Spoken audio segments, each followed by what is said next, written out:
Mariama, what else is the audience saying? Well, let's take a look at Prince Kamanzegi Marenga in Zimbabwe with a very interesting comment.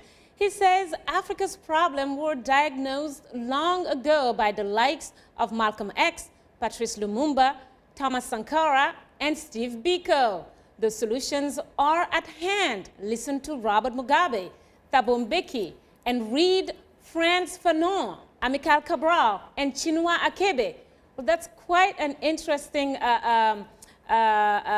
post with all these names. Just note that on that list, only two people, President Robert Mugabe and Thabo Mbeki, are actually alive today. And we'll move on to another one. Peter Hansen Alp from Monrovia in Liberia says, the United Nations can help Africa by refusing to cooperate with corrupt governments and officials. The UN needs to expose corruption and take a strong stand against it, and that will really help Africa. Shaka.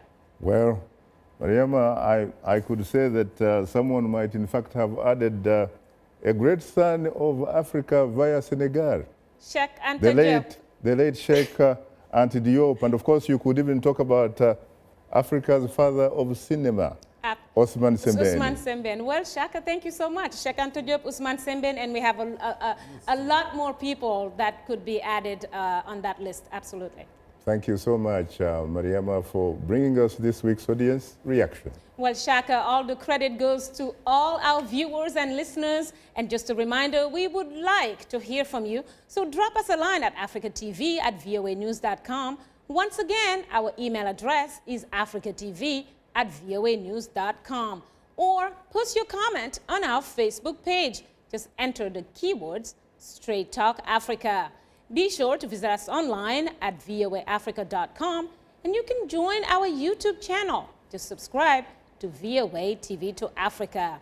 Well, now let's take a look at what's on tap for next week's program. Next week on Straight Talk Africa, after decades of civil war and political strife, the UN Special Representative Nicholas K says the country is on the verge of great things. Somali President Hassan Sheikh Mohamud met with U.S. Secretary of State John Kerry in Washington. International donors have pledged $2.7 billion in aid to help Somalia rebuild. That's next week, right here on Straight Talk Africa.